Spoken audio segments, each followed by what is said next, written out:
नमस्कार दोस्तों, text book super coaching में आप सभी का फिर से एक बार बहुत बहुत स्वागत है। दोस्तों, हमने मेंस आंसर राइटिंग की सीरीज शुरू की है और आज इसी सीरीज को आगे ले जाते हुए पॉलिटी में एक बहुत ही इंपॉर्टेंट प्रीवियस ईयर क्वेश्चन को डिस्कस करेंगे। ये क्वेश्चन यूपीएससी ने 2018 के मेंस में पूछा था।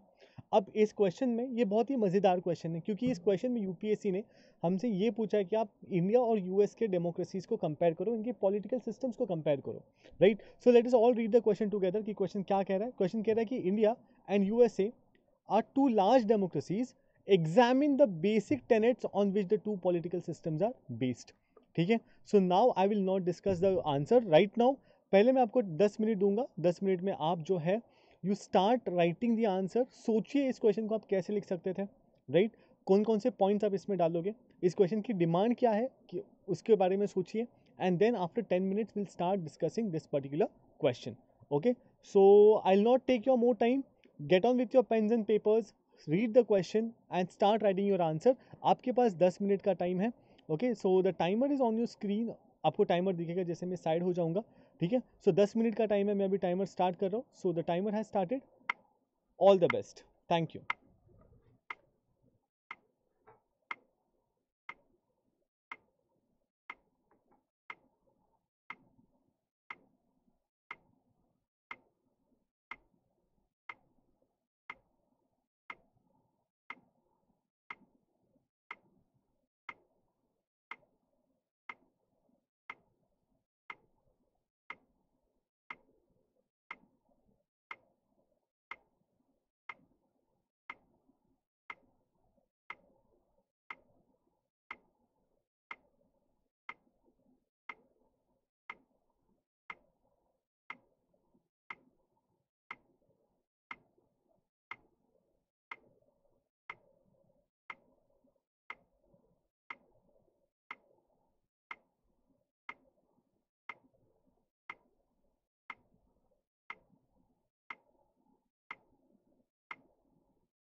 Okay, so the time is up, please put down your pens.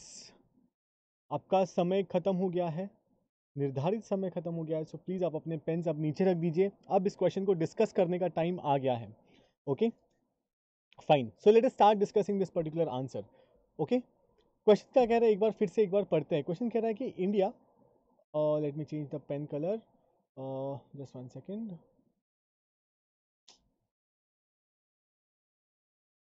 Fine, okay, तो क्वेश्चन कह रहा है India and USA are two large democracies, examine the basic tenets on which the two political systems are based. वापस वही चीज को दोहराएंगे, question के टॉपिक को देखेंगे कि क्वेश्चन का टॉपिक क्या है, क्वेश्चन के टॉपिक को एक बार शॉर्टलिस्ट कर लेंगे और उसके बाद डायरेक्टिव वर्ड को शॉर्टलिस्ट कर लेंगे, राइट। यही हमारा एसओपी रहा है आंसर राइटिंग का। ओके, सो बेसिकली वापस क्वेश्चन क्या कह रहा है, India and USA are two large democracies, examine the basic tenets on which the political system is based. मतलब आपको बेसिकली कंपेयर, आपको इस टॉपिक में, इस क्वेश्चन में क्या कंपेयर करना है, ये दो पॉलिटिकल सिस्टम्स है, मतलब इंडिया और यूएसए, ये दो कंट्रीज हैं। इन दो कंट्रीज के आपको पॉलिटिकल सिस्टम को कंपेयर और कॉन्ट्रास्ट करना है, right. You have to compare and contrast the political systems of India and USA, simple, right. और in on the other words directive word क्या होगा, डायरेक्टिव वर्ड होगा examine.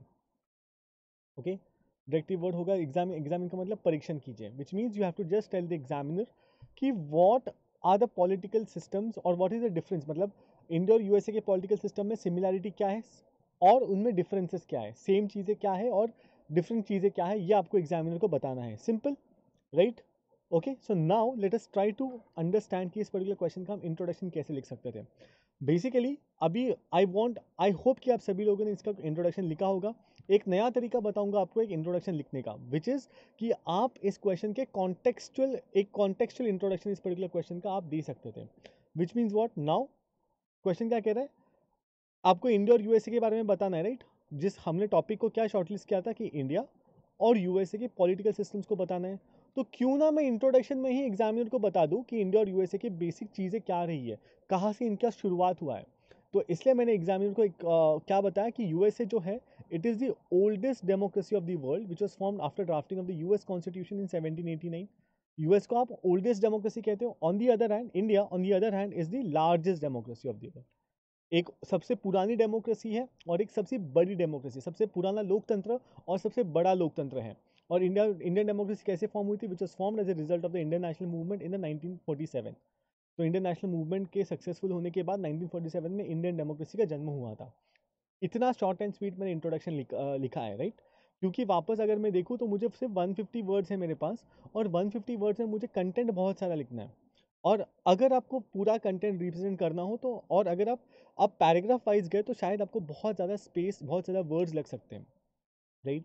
So now after knowing the introduction, मैंने वापस गया, मैं question को पढ़ा। क्वेश्चन क्या कह रहा है, India and USA are two large democracies, examine the basic tenets on which two political systems are based. मतलब मुझे इनके पॉलिटिकल सिस्टम को कंपेयर और कॉन्ट्रास्ट करना है, राइट। तो मेन बॉडी में मैंने आके क्या लिखा, both the nations have proven to have strong democratic credentials, मतलब दोनों के पास बहुत ही स्ट्रॉन्ग डेमोक्रेटिक सेटअप है।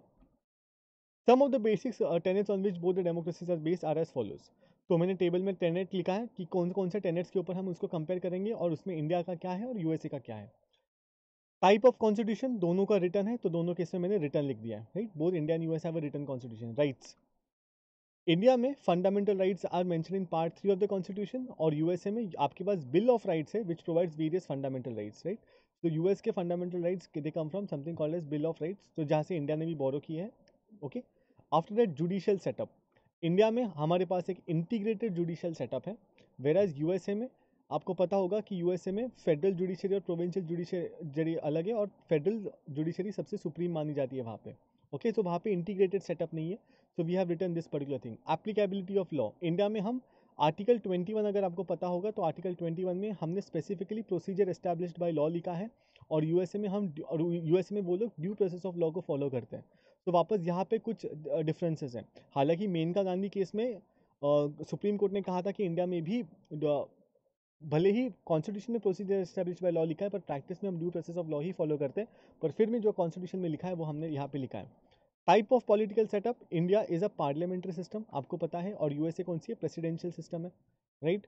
ओके, सो देखो, अगर आप यही चीज़ अगर आप सेंटेंस वाइज लिखने जाते तो शायद आपको बहुत ज़्यादा जगह लगती थी, बिकॉज सेंटेंस में लिखते गए तो इज़ आर ये सारे कंजंक्शन बीच में आ जाते हैं, वर्ड्स ज़्यादा लग जाते हैं और इतना शायद ही आप लिख पाते। पर इस टैबुलर रिप्रेजेंटेशन से क्या हो गया कि एग्जामिनर को भी देखने को सही हो रहा है कि वो कंपेयर कर पा रहे हैं बेसिक टेनेट्स है ना। उन्होंने क्वेश्चन ने क्या पूछा था कि बेसिक टेनेट्स को एग्जामिन करो, तो हम वही एग्जामिन करें कि किस तरह का संविधान है, राइट्स कौन कौन से है, जुडिशियल सेटअप किस तरीके का है, applicability of law, type of political system. उसके अलावा हमने ये भी लिखा कि सेपरेशन ऑफ पावर्स, इंडिया में आपको पता होगा because we have a parliamentary form of system, no strict separation of powers. No strict separation of powers मतलब जो लेजिस्लेचर है और जो एग्जीक्यूटिव है वो मिलजुल कर काम करते हैं। पर वही अगर मैं यूएसए की बात करूँ तो यूएसए में बहुत ज़्यादा स्ट्रिक्ट सेपरेशन ऑफ पावर है between the judiciary, executive and legislature. कोई भी एक दूसरे के काम में इंटरफियर नहीं करता है। पर इंडियन केस में लेजिस्लेचर और एग्जीक्यूटिव मिलजुल के काम करते हैं और सिर्फ जुडिशरी इंडिपेंडेंट है। Okay, after that type of supremacy, India में neither the parliament nor the judiciary supreme है ना। हम कहते हैं कि हमारे यहाँ पे पार्लियामेंट भी सुप्रीम नहीं है जैसे यूके में है, और हमारे यहाँ पे जुडिशरी भी सुप्रीम नहीं है जैसे यूएसए में है। पर यूएसए में जुडिशियल सुप्रीमेसी मानी जाती है, right. Number of executives, India में पार्लियामेंट्री सिस्टम होने की वजह से हमारे पास दो एग्जीक्यूटिव्स हैं, nominal president, nominal executive, real executive prime minister. पर यूएसए में सिर्फ एक सिंगल एग्जीक्यूटिव है विच इज द प्रेसिडेंट, जो सारी पावर्स एक्सरसाइज करते हैं, right. Stability of the government, parliamentary system है इसलिए हमारे गवर्नमेंट को अनस्टेबल भी कहा जाता है, क्योंकि जैसे ही गवर्नमेंट अपनी मेजॉरिटी खो देगी लोकसभा में, जैसे ही नो कॉन्फिडेंस मोशन पास हो जाएगा, गवर्नमेंट हट जाएगी और नई गवर्नमेंट, नई इलेक्शंस होंगे। पर वही अगर मैं यूएसए की बात करूँ तो यहाँ पे स्पेलिंग गलत हो गई है पर कोई बात नहीं, प्रेसिडेंशियल सिस्टम है तो इसके लिए स्टेबल है। ओके, सो यहाँ पे थोड़ा सा स्पेलिंग मिस्टेक है, STBLE और प्रेसिडेंशियल। Okay, fine. इसके अलावा टाइप ऑफ इकोनॉमिक सिस्टम की बात करूँ तो India is a socialistic system, preamble में ही लिखा गया है। Okay, sovereign socialist secular democratic Republic. तो हमने हमने कहा कि हमारा जो सिस्टम है वो सोशलिस्टिक है, पर USA mostly capitalist economic system है। तो यहाँ पे हमने 1 2 3 4 5 C 1 2 3 4 5, this was your fifth point, then 6 7 8 9 और 10। हमने 10 पॉइंट्स कंपेयर किए between India and USA, right. तो देखो टेबुलर फॉर्मेट में अगर आपने रिप्रेजेंट किया तो शायद आपको आपकी जगह बहुत कंसाइज हो गई, क्योंकि आपने स्ट्रिक्टली वही पॉइंट्स लिखे और बहुत ही सिंपल मैनर में, सोबर मैनर में एग्जामिनर को रिप्रेजेंट किया, आप ज़्यादा कंटेंट रिप्रेजेंट कर पाए। पर वही चीज़ अगर आप पैराग्राफ फॉर्मेट में यहाँ पे लिखने जाते तो शायद आप इतने पॉइंट्स नहीं लिख पाते, क्योंकि आपके पास उतना फ्रीडम नहीं होता था, राइट। सो आई होप आपको ये नया तरीका पसंद आया होगा कि किस तरीके से आप नए तरीके से आप आंसर्स को रिप्रेजेंट कर पाते थे।